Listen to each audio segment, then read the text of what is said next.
Salam alaikum. Bienvenue chers élèves dans une autre séance de sciences de la vie et de la Terre pour les élèves de deuxième année de baccalauréat sciences expérimentales, option sciences de la vie et de la Terre.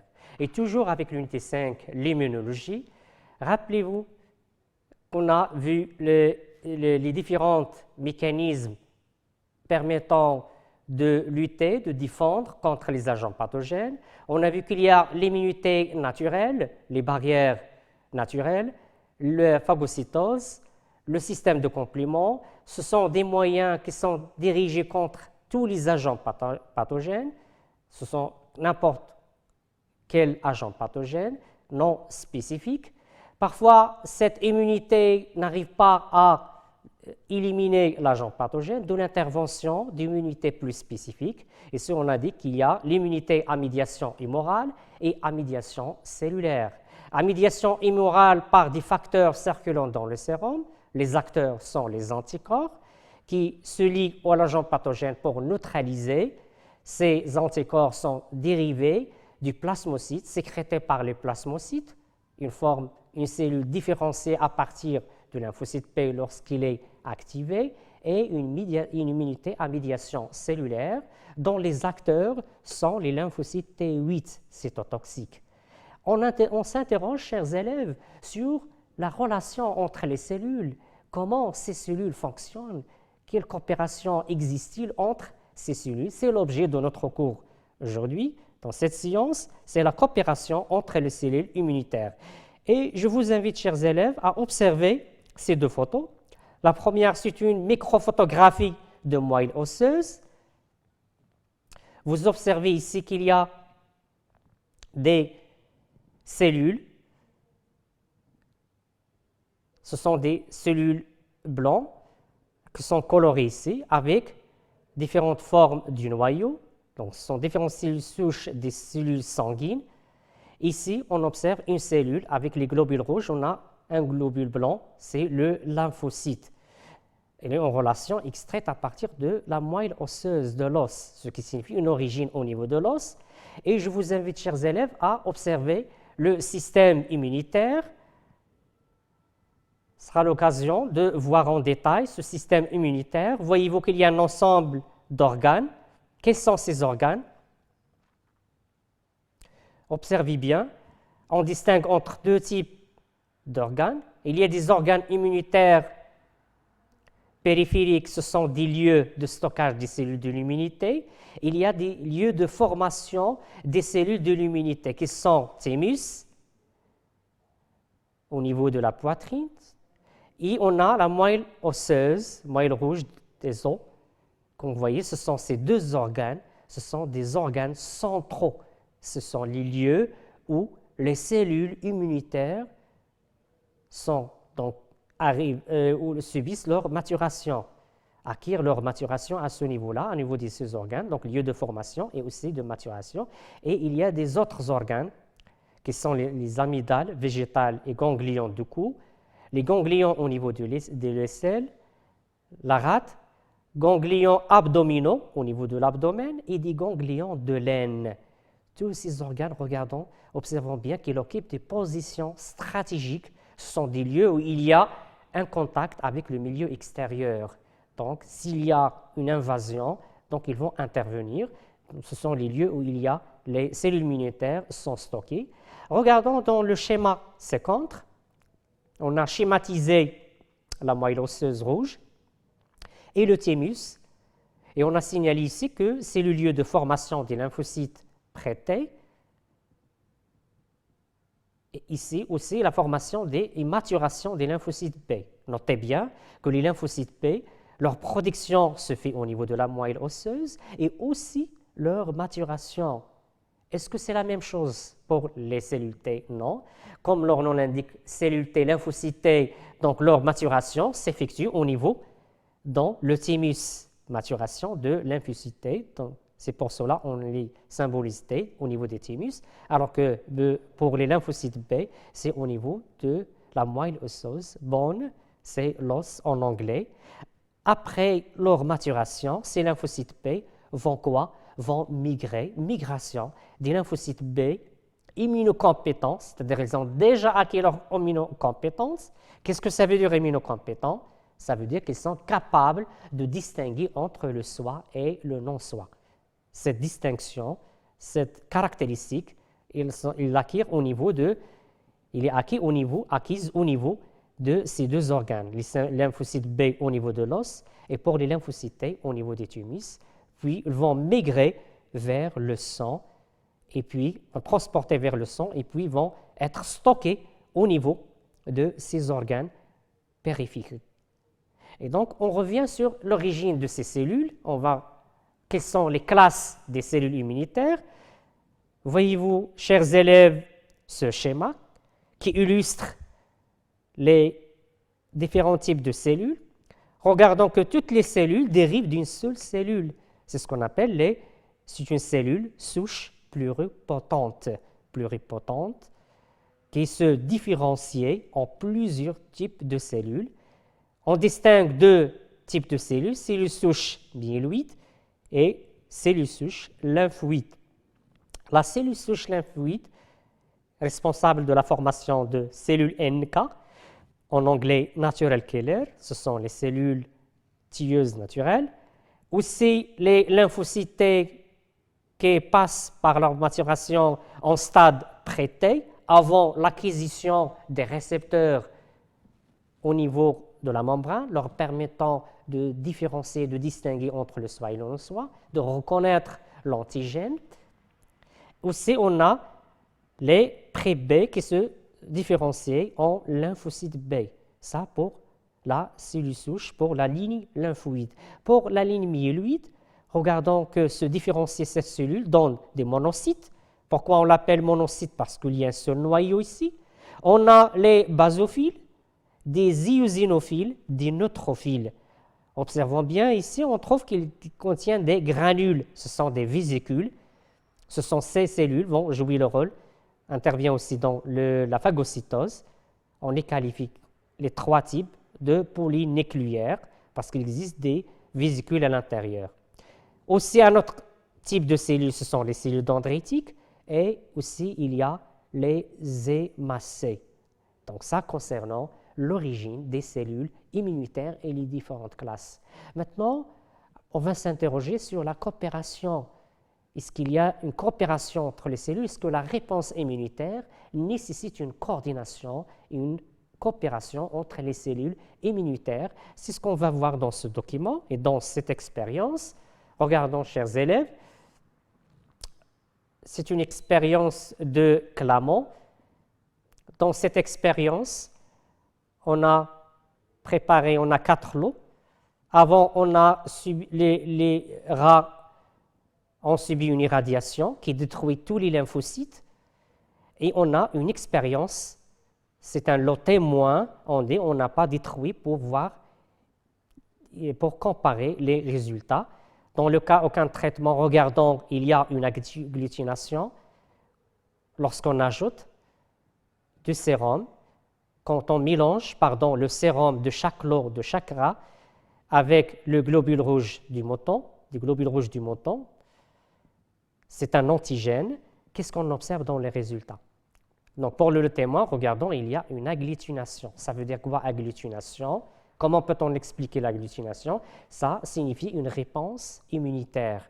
C'est-à-dire, l'antigène a été attaqué par les anticorps, ce qui conduit à la formation d'une agglutination, une liaison entre les différents globules par les anticorps. Alors, pour les 3 premiers lots, comment peut-on expliquer ces résultats? Regardons, dans le premier lot, on n'observe pas d'agglutination. Qu'est-ce qu'on a fait? Lymphocyte, on ajoute seulement on injecte lymphocyte B. Souvenez-vous bien, chers élèves, qu'on a ici, on a irradié. Donc les souris tous ont été irradiés, les lymphocytes sont absents et on injecte seulement du lymphocyte B. Puis on mélange avec l'antigène qui est le globule rouge du mouton, on observe qu'il n'y a pas d'agglutination. Ça veut dire pas de réponse immunitaire. Passons maintenant à la deuxième lot. Qu'est-ce que vous observez lorsqu'on ajoute du globule rouge du mouton avec le sérum de ce groupe, ce lot? Qu'est-ce qu'on a injecté? Du lymphocyte T. On observe qu'il n'y a pas d'agglutination aussi, c'est-à-dire pas de réponse immunitaire. Donc, n'arrive pas, il n'y a pas de réponse, c'est-à-dire pas des anticorps contre cet antigène qui est le globule rouge de mouton. Maintenant, en passant au troisième lot, qu'est-ce que vous observez? On observe ici qu'il y a une agglutination. Ça veut dire qu'il y a une réponse immunitaire qui a été attaquée lorsqu'on a injecté, regardons, lorsqu'on a injecté lymphocyte B plus lymphocyte T. Maintenant, on va formuler ces constatations pour chaque type de lot. Qu'est-ce qu'on peut dire? Donc, pour le premier lot, les lymphocytes B seuls ne permettent pas d'agglutiner les globules rouges du mouton. Deuxième lot, les lymphocytes T seuls ne permettent pas d'agglutiner les globules rouges du mouton. Et troisième lot, ensemble, donc les lymphocytes ensemble, les deux types de lymphocytes permettent une réaction qui aboutit à une agglutination des globules rouges du mouton. Qu'est-ce qu'on peut conclure, chers élèves? Donc, observons bien qu'il y a, lorsqu'on injecte seulement des lymphocytes B, pas de réponse immunitaire. Lorsqu'on injecte seulement les lymphocytes T, pas de réponse immunitaire. Mais lorsqu'on injecte les deux, il y a une réponse immunitaire. Ça veut dire la réponse immunitaire nécessite une coopération cellulaire entre les cellules immunitaires. Cette coopération fait intervenir des lymphocytes T, les lymphocytes B et bien évidemment les macrophages. Rappelez-vous toujours, chers élèves, que les premiers sentinelles, les premières cellules qui interviennent lorsqu'il y a une invasion microbienne sont les macrophages qui entourent, qui englobent l'agent pathogène, qui le détruit, la traite et le présente, ces débris, ces fragments par le CMH2. C'est une cellule présentatrice d'antigènes. Pourquoi elle présente? Pour les autres cellules, pour sensibiliser les autres cellules et recrute d'autres cellules pour garantir cette réponse immunitaire. Et maintenant, chers élèves, on pose la question suivante. Quel est le mécanisme de cette coopération cellulaire? Donc, pour répondre à cette question, je vous propose, chers élèves, cette expérience. Donc, nous lisons ensemble le texte des expériences. Des lymphocytes T prélevés chez un sujet sain sont cultivés en présence de produits stimulants qui, jouant le rôle d'antigène, provoquent leur activation. Donc, une fois activés, on a récupéré le surnageant de la culture liquide, dépourvu de cellules, et introduit dans des cultures de lymphocytes B et dans des cultures de lymphocytes T. Donc, on a prélevé le surnageant des molécules circulantes isolées des cellules. Des remarques? L'analyse biochimique de surnageant. Donc, regardons, avant de lire les remarques, chers élèves, je vous invite à analyser le résultat. Qu'est-ce que vous observez? Donc, regardons, lorsqu'on ajoute le surnageant à des cultures de lymphocytes T, on observe une prolifération cellulaire. Donc, les cellules subissent des divisions ces mitoses. Donc, il y a une activation, il y a une prolifération. La même chose pour les lymphocytes B. Qu'est-ce que vous observez? Donc, ici, il y a une prolifération cellulaire. C'est-à-dire, ça signifie que le contenu, le surnageant, contient des molécules responsables de l'activation des lymphocytes T et des lymphocytes B. Quelles sont ces molécules? C'est ce qu'on observe maintenant dans les remarques. L'analyse biochimique du surnageant révèle, entre autres, la présence d'une substance nommée interleukine 2. Donc, c'est une seule molécule, interleukine 2, qui est responsable de l'activation et de la prolifération de cellules T et B. Avant prélèvement de surnageant, une analyse cytologique précise des lymphocytes de la première culture cellulaire révèle que les cellules productrices d'interleukine 2 sont des lymphocytes T CD4. Des cultures de lymphocytes B ou de lymphocytes T ne prolifèrent pas en l'absence de surnageant. Chers élèves, qu'est-ce qu'on peut conclure à partir de cette expérience? C'est qu'il y a des molécules chimiques qui activent c'est-à-dire il y a une communication, une sorte de communication entre les cellules qui sécrètent ces molécules qui sont comme il était signalé ici, ce sont les lymphocytes T4.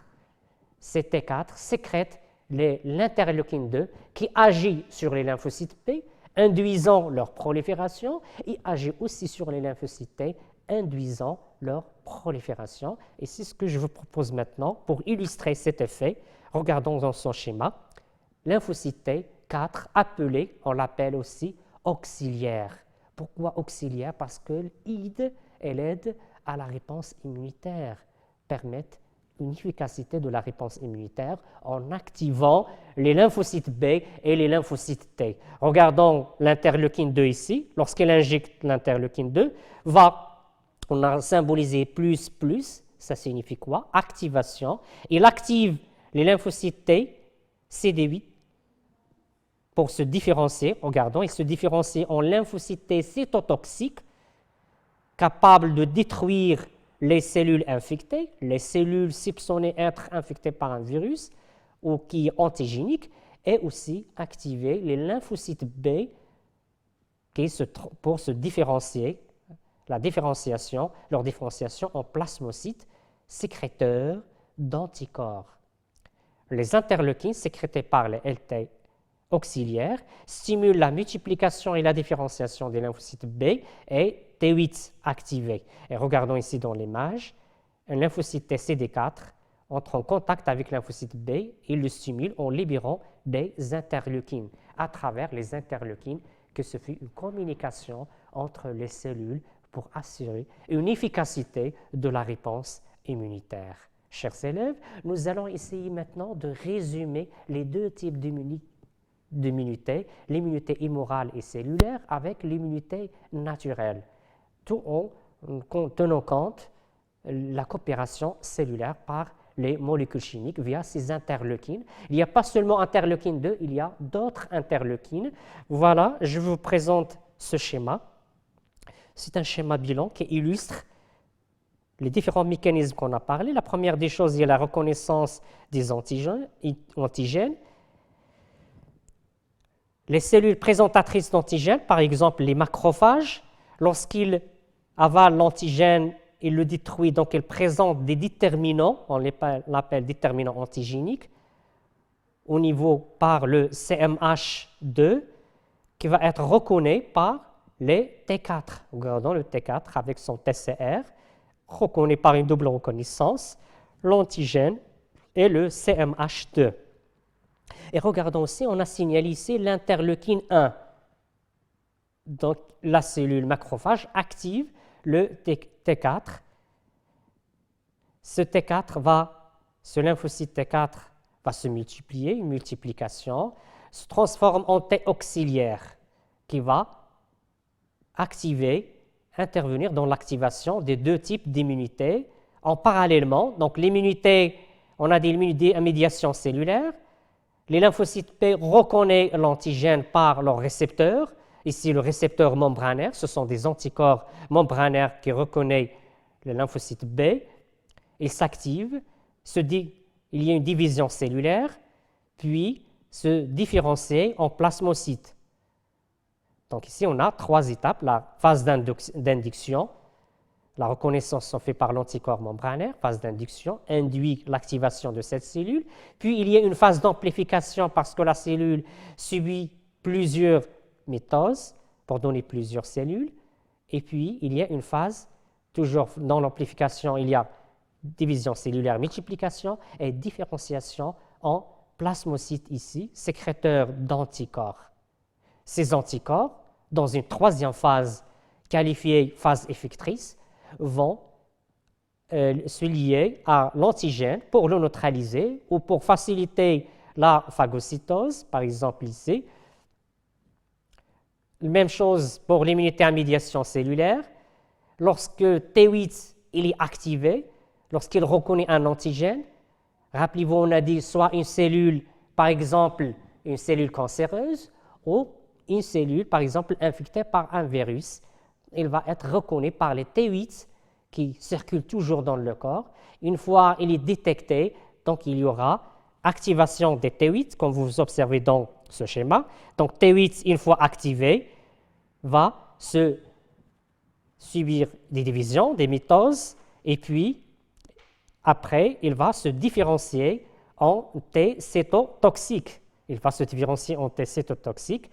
T cétotoxique va pour tuer la cellule infectée. C'est dans la phase effectrice, toujours les mêmes 3 phases, induction, phase d'amplification et la phase effectrice, c'est l'exécution pour éliminer l'agent pathogène.